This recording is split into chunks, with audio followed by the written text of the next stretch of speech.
Hi everyone, this is Ellen. So I want to get down in my journal that I injured myself yesterday. And I injured myself. It did not have to happen, but it happened because I did what I tend to do. And so that's what I'm trying to train myself out of. So I was doing the half crouch soleus stretch that I showed in the first video, and I wasn't paying attention. So I was watching a video while I was doing it. And sometimes I will just, instead of having a timer, I will just run a stopwatch because I know my body will probably want to go beyond 5 minutes, because sometimes it just takes that longer for my body to kind of loosen up a little bit, like in that given stretch. So I did that, and I was expecting to go no more than 10 minutes. And anyway, I was watching the video, wasn't paying attention, and I looked at the stopwatch and 18 minutes had gone by. And I was feeling a little bit of discomfort in my Achilles, and also in my, like at the insertion point of my Achilles, and also in my soleus muscle. And me being me, I looked at 18 minutes and I'm like, no, I did 18 minutes. I may as well go for 20. Like, I'm not going to stop at 18 minutes. So I continued until 20 minutes, and I injured myself. I probably had already injured myself, but I certainly didn't help myself by going further. So this is a challenge for me. So I want to look at this astrologically because I think it's really interesting. So I'm a Capricorn, and Capricorn is about self-mastery. And we could say that there are like three Capricorn paths. One is to deny or ignore, you could say. Denying would be a form of ignoring what's going on. So you're not paying attention. One would be to suppress what's going on, to more actively suppress what's going on, and that's not helping you either. You're not learning anything. You can't improve over time if you're doing that. Same with the denial path. And then the third way is self-mastery, where you're actually learning. You're paying attention to the feedback, and you're learning how to navigate that in a skillful way, a masterful way that allows you to improve over time and sustain improvement over time. So the practice that I grooved when I was growing up as my strategy was suppression. So I suppressed my emotions. I worked to override the signals of my body so that I could accomplish what I wanted to accomplish, based on my idea of what I thought I should be doing. So then I have Saturn in Aquarius, and that's in the fifth house. In the quadrant house system, it's in the fifth house. If we do a whole sign house system, it's in the sixth house, but I'm going to work with the fifth house for this video. So Aquarius is about goals. And so what happened in that moment was that I prioritized a goal over, and I was willing to risk what my body, the potential negative of effects of what my body, the signals my body was giving me, to achieve a goal that was was meaningless. So that is a habit of mine. And that's what part of what I'm trying to do is break myself out of that, because all I do is, it just drives me over the edge time after time after time. So, and if I can learn, this, then I'll be able to run again, and I'll also be able to participate in life again. So my stated goal is, road back to running. I'm focusing on specific exercises that are geared towards somebody who wants to run. But the other idea is that by engaging in fitness, mindful fitness, I'm also helping to build my body so that I can actually be in the world in a regular way. So I don't have to be lying down so much. I can engage in social activity. I'm an introvert, so if I love engaging with people, but it doesn't give me energy when I do that. It drains my energy. So I have to be really, with my energy levels low to begin with, I have to be really careful about that. So there's two prongs to this work that I'm doing. One is, I want to run again. It's really important. There's actually three prongs. Two is, I really love to move, and I would love to work with people movement-wise, but I things like this, I'm not reliable right now. I have to be reliable for myself first. And then the third is be able to engage in the world and maybe, get a job, be able to sustain a job while I work out how to be able to help people and work out my relationship with my fitness. So all of that is kind of at play. That's why I'm doing what I'm doing. It just gives me a way to, work through my own patterns in a strategic way that will set me up for success. So anyway, that's so all of that is the idea. But so I encounter what are my patterns, and this is one of the reasons I like astrology. Is it helps me, it gives me a language. We don't need astrology. We don't need any of these esoteric languages. But for me, what astrology is somebody who's so disconnected from my spirit, from my soul in a certain way. It's like a language. It's like the breadcrumb language that helps me return to myself. So that's why I value astrology a lot. It's a language that makes sense to me. If we look a little further at my chart, I have Pluto and Uranus conjunct in Virgo, and they're in the 12th house. And again, that's the quadrant house system. In the whole sign house system, they're in the first house. So Pluto, Uranus, and Virgo in the 12th house, what is that? That's about unlearning, and it's retrograde, so it's rethinking. It's like something hasn't been gotten here. And what hasn't been gotten is that the body is the channel for the spirit. And if we think over the millennia, the last few millennia, the body has been framed as a sign that we are bad. The body, the fact that we are here on earth in physical body form, has been interpreted as we have done something wrong and we are being punished. That's not true. The other way to interpret this experience that we're having in body form is that we've either been given or chosen an opportunity to experience life at this level so that so that we could learn, we could enjoy our senses, so that we could achieve certain goals that we might have in mind, so that we can learn specific things that we want to learn. We can think of this, I've heard spiritual teachers talk about this as like a school. Earth is like a school. These bodies, being in body form on this earth is like a school. Spirit can do anything and everything, right?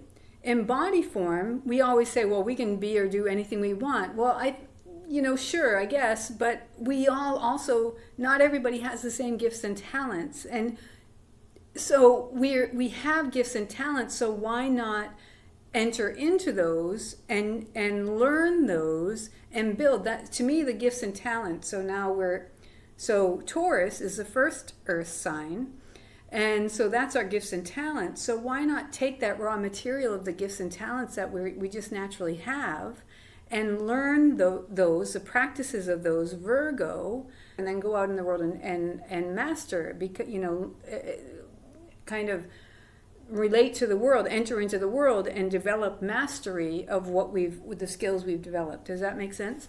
So I've talked about this triad, this earth triad, a lot, because I have a moon in Taurus, I have a ascendant in Virgo, and I have my sun in Capricorn. So I have a lot of earth, and they're all in water houses. Again, that's whole sign. That's quadrant water houses. I guess if we were to look at whole signs, they would actually be, I guess it would be fire. But anyway, I've always thought of it as having earth and water. So that was a big aside, but if you're interested in astrology, it can help us understand ourselves more. It can help us articulate the patterns that we're experiencing, and that for me helps me understand it more. So seeing the Saturn in Aquarius, that drive, willing to risk it to achieve a goal, Saturn Aquarius, 5th house. I got that yesterday. I don't know if I got it enough for it to finally shift, just magically. I think I'll have to still work at it. But I saw it in a way I hadn't seen it before. Anyway, so you can injure yourself when stretching. So it's really important not to go into strain when stretching. It's really important to pay attention to the signals when stretching, especially when holding for these long stretch holds. You can injure yourself doing anything really. So that's something that I wanted to, so I just wanted to log this in the journal. I woke up, so yesterday I did, I did some massaging of the area, and also did some, rolling with a ball in the area. And then I also took a dose of my homeopathy remedy. I have a constitutional remedy that is helpful for me, so I did that. And then this morning I woke up as really stiff. So for sure, a lot of times I'll think I really hurt something, and then the next morning it's just perfectly fine. So this time it was really stiff. So sure, yeah, I for sure did too much. So I did some more massaging and rolling, and I'll do some more today. And I took another dose of my homeopathy remedy, and I'll do some more of all of that today. And I think it'll just take a little time before it repairs. The good news, though, is this happened at a really perfect time, because yesterday or the day before, I can't remember. So the reason I prioritize soleus stretches, I talked about that in the first video. It's the second heart, and also it's a really important muscle for running. And I have chronic tightness in my soleus. And so the question, though, that has to be asked is, why do I have chronic tightness in my calves? So one reason could be that my soleus are actually really weak. And years ago, I tried building strength in my soleus, and I couldn't do it. And so my interpretation of that, again, I'm not a physical therapist, I'm not a body worker, I don't have any kind of training, in terms of any of that. I'm just somebody finding my way and trying to make sense of things. My interpretation of that was that my calves were too tight to be able to build strength on, so they were already too contracted. So to me, that suggested that my soleus being tight because they weren't strong didn't make sense. Because if that were the case, I should have been able to build strength. At least that's my reasoning. I don't know if there's any truth to that. But the thing is that, so Ida Rolf, who created the whole Rolfing approach to body work, she's famous for having said something like, if where you think it is, it ain't. And so the idea being that our whole body is interconnected. So we have this fascial sheath that interconnects every part of our body. And so we can have a symptom expressing in one part of our body, but the origin of that can be somewhere else, anywhere in the body. So we could have a symptom in our soleus, and the origin could be the back of our skull, like literally. So one thing we can do, though, is we can kind of methodically start to work through things. So you can look at, again, I'm not saying, I'm just sort of saying this is my thinking, my thought process, and how I'm kind of approaching it. So are there specific areas, other areas in my body that are tight, for example? Might that be the problem? In this case, what I decided to do is, it's like, okay, what's like up the chain from my soleus, and what's down the chain from my soleus? So feet and ankles are down the chain from my soleus, and my knees and hips and core and shoulders and head and neck are up the chain. But I got interested in my hips and pelvis, because the running movement is really have that ability for the pelvis and hips to move the way they're designed to move is really important in the running movement, especially if that torso rotation approach is going to be used. So if you have tight, like kind of frozen hips, which I think a lot of us probably do because we spend so much time sitting, then it's going to be really challenging to get the most out of our running motion. So what I decided to do, and it makes sense to me also, that if my hips and pelvis are not functioning right, if they're stiff and frozen and just not moving the way they should be, then my legs, including and maybe especially my lower legs, are going to have to take up a lot of that slack. And so that could lead to tight soleus muscles. That's the way that I'm thinking about it. So what I decided to do was start tall kneeling walking. And the idea being, let's just take my lower legs out of the whole process and see if I can start to engage with my soleus muscle. I'm not going to demonstrate this today. I'll do it another time. So the idea being to move from the hips or the pelvis first, or you could even say from the core first, but I think about moving from the pelvis. Like not moving from the knee, moving from the pelvis, and the knee kind of following the movement of the pelvis. So that's how I'm thinking about it, and I'll demonstrate it in another video.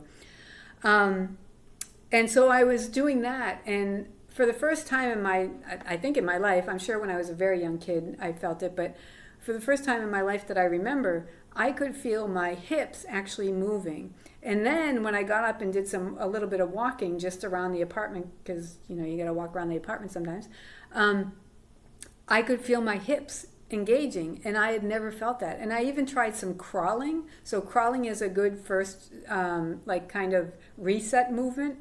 And I've tried doing that in the past, and I always hated it.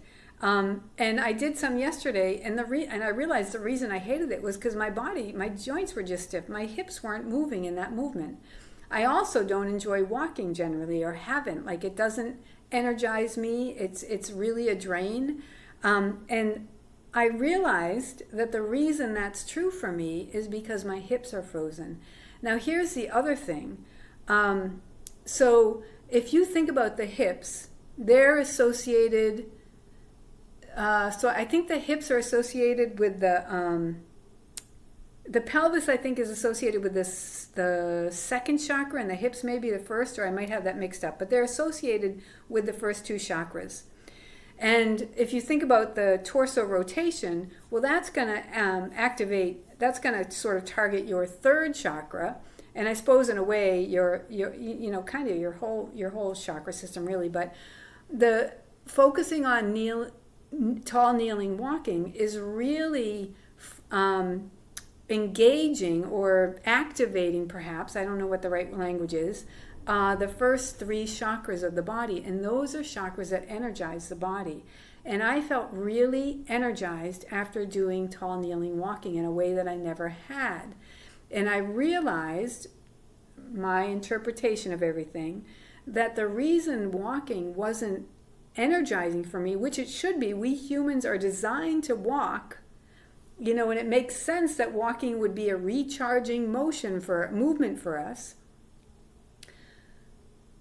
I think the reason it wasn't recharging for me is because of my pelvis. One reason was because my pelvis was not engaging. The recharging, it seems to me, comes from the pelvis engaging and that activating those first three chakras. Again, my interpretation of things. I'm not saying this is true, but this was my experience, and this is how I'm making sense of it. So then the question becomes, does running have to be an activity that drains us, that depletes us? Can we engage in running in a way that actually is energizing for us, instead of wearing us down?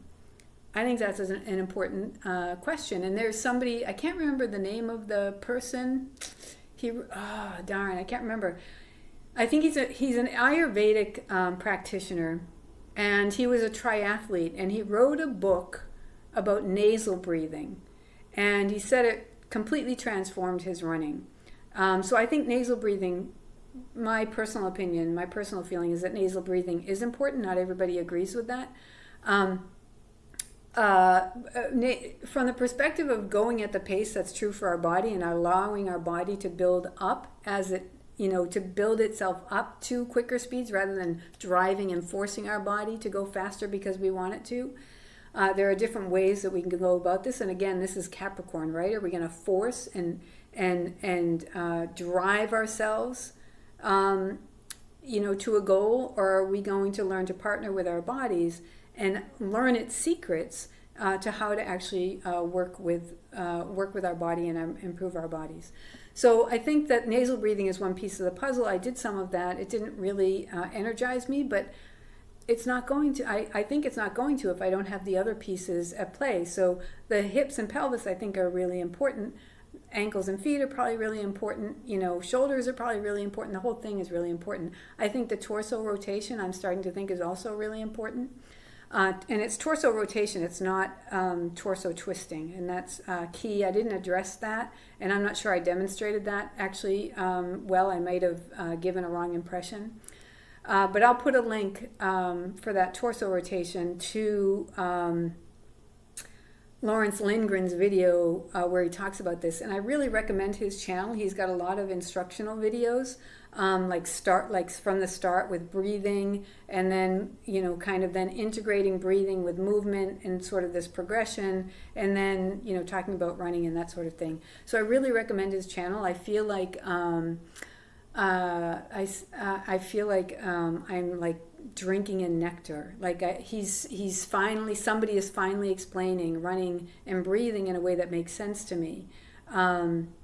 And so I'm excited about his work. So I'll put a link to that one video where he talks about that, especially where he talks about its rotation, it's not twisting. But there are other videos where he goes into other details too about that and other things.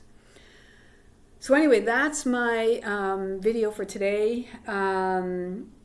Just remember, and this is for me and for you too, it is possible to injure yourself stretching. So you really have to go slow and mindful and be paying attention and not overdo. You can overdo stretching too. So that's it for now. Thank you for listening. Yeah, I'll leave it there. Okay. One final thing. Because I wasn't really thinking about bringing astrology into these videos, I decided, because fitness is off topic to Astrology Journal. Astrology Journal is what it says, a journal about astrology. But I really wanted to start journaling about my own recovery efforts to be able to chronicle those. And so I did not. So I set it up so that people who are already subscribers will not get these videos. The first one I sent out to everyone by mistake. I didn't choose the right section. But so you will not be getting these videos by default. Even new subscribers will not be getting these videos by default unless I change it and change the welcome page and explain that you'll be getting these too. I haven't figured that out yet. But so anyway, those of you who are already subscribed, if you want to get these videos, you need to explicitly toggle on the Fitness Journal section in your Astrology Journal subscription. So what you do is you go to your account, you click on your picture and go to account settings. So in the upper right, there's that, you should have what do they call that? That picture of you or whatever's there. Click on that, go to settings, find your list of Substacks that you subscribe to, find Astrology Journal, click on that, and then you'll see a list of sections. And you can toggle on or off any of those sections. So Fitness Journal will be toggled off, but you can toggle that on if you want to receive these. That's that. Okay, that's it. Thanks so much for watching. Take care. Bye.